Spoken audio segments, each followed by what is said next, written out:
Anyways, so you tell me, 4 महीने ही rainfall है. There is rainfall only for 4 months.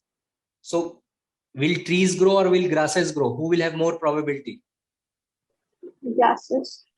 Grasses. So there is drought-like condition in the rest of the months. So only drought-resistant trees can grow. Otherwise, it will be only grasses. Fire.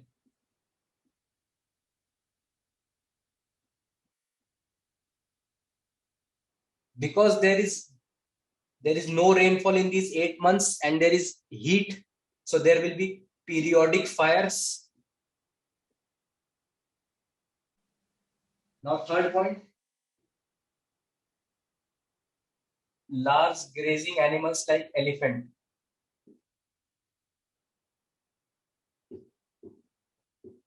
What will the elephant do to the trees?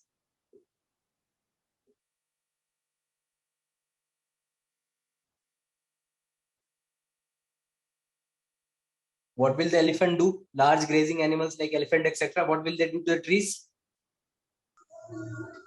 Uproot. Yes.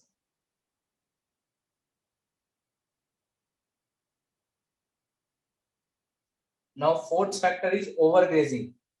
We know that the savanna has lot of grass eating animals.